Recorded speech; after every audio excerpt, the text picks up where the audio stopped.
அனைவருக்கும் அன்பு வணக்கம். இன்றைய கவிஞர் நிகழ்ச்சியில் கவிதையினை அமிர்தினி சுரேஷ் அவர்கள் கவிஞர் பா. கபிலன் அவர்களின் கவிதைகளை வழங்க வருகிறார். கேளுங்கள், கேட்டு உங்கள் கருத்துக்களை பதிவிடுங்கள். தமிழால் இணைவோம். உங்களின் நான் முனைவர் சே. அஜிதா, துறைத் தலைவர், தமிழ்துறை, அரசு கலை மற்றும் அறிவியல் கல்லூரி, நாகப்பட்டினம். நன்றி, வணக்கம்.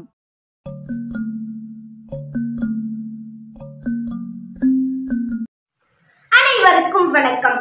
வாரம் ஒரு கவிஞர் நிகழ்ச்சியில் இன்றைய கவிஞர் கபிலன் அவர்கள். G U Pope. நீ பிறந்தாய் நோவாஸ் காட்டில், ஆனால் வளர்ந்தாய் தமிழ் தாயின் தொட்டில் தானாட்டில். நீ எதற்கு இங்கு வந்தாய்? உன் மதம் பரப்பவா? இல்லை, தமிழ் மதம் பரப்பவா? போப்பாரே, உன்னை தமிழ் தாய் மாற்றான் பிள்ளையாக பார்க்கவில்லை, ஆனால் தன் மானம் காத்த மகனாகவே பார்க்கிறாள். வடமொழி, பிறமொழி, அண்டை மொழி என எல்லா மொழியும் வந்தன. தமிழ் மொழியை ஒரு கை பார்க்க நினைத்தன. வந்தார் போ, தந்தார் ஒரு பெரிய ஹோ. நம் மொழியை பிரிக்க நினைத்த திட்டங்களை எல்லாம் பெயர்த்து எடுத்தார். அதோடு தமிழ் மொழி நூல்களை எல்லாம் பிற மொழிகளுக்கு பெயர்த்து தந்தார். அதனால் தமிழ் பொதுமறை உலக பொதுமறையானது. புறநானூறு உலகம் போற்றும் புத்தகமானது. நீ திருவாசகம் படித்தாய், அதன் பின் நான் ஒரு வாசகமும் படியேன் என்றாய். அன்று முதல் நான் தமிழ் மொழிக்கு அடியேன் என்றாய். போப்பே, உன்னை எனக்கு எவ்வளவு பிடிக்கும் தெரியுமா? வானம் அளவுக்கு பிடிக்காது, கடலின் ஆழம் வரைக்கும் பிடிக்காது, ஆனால் உன் கல்லறை வரை எனக்கு பிடிக்கும். அப்பொழுது கூட ஒரு தமிழ் மாணவனாய்த்தான் அங்கு உறங்கினாய். போப்பே, நீதான் உண்மையில் போ ஆண்டவர். இல்லை இல்லை, தமிழ் மொழியின் ஒப்பற்ற போ ஆண்டவர் நீயே. காவேரி.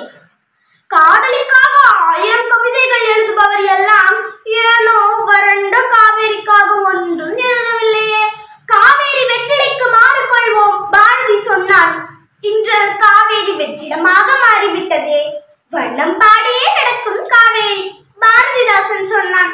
இன்று வளமின்றி காவேரி வறுமையுடனுடன் படுத்து விட்டதே. கருகும் பயிருக்காய் கண்ணீர் வடிக்கும் விவசாயினை கண்டுணர மனமில்லை. கபாலிப்பட 4 காட்சிகளை கண்டு அலைகிறானே தமிழன். காய்ந்து போன நிலத்தை எண்ணி எண்ணி ஓய்ந்து போகிறான் நம் விவசாயி. நடிகர் கட்டவுட்டுக்கு பாலூட்ட கூடும் கூட்டம் கூட கடைமடை விவசாயிக்கு வருவதில்லையே. வேற்றுமொழி பேசும் மாநில ஒற்றுமை அமுது ஊற்றாய் இனிக்கும் தமிழ் பேசும் நம் தமிழனிடம் இல்லையே. திராவிடம் பேசி மெல்ல பிரிப்பதும் தமிழக அரசியலின் ஒரு தொல்லையே.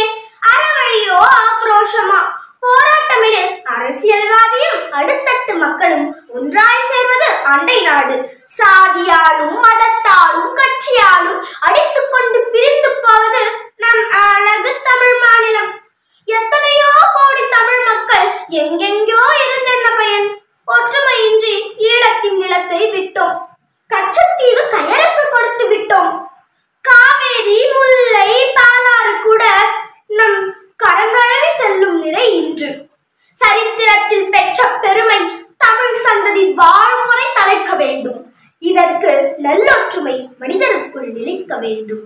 இல்லையெனில் வற்றி காய்ந்து போவது காவேரியார்கள் மட்டுமல்ல, தமிழகத்தின் வளர்ச்சியும் பெருமையும் தான். நன்றி, வணக்கம்.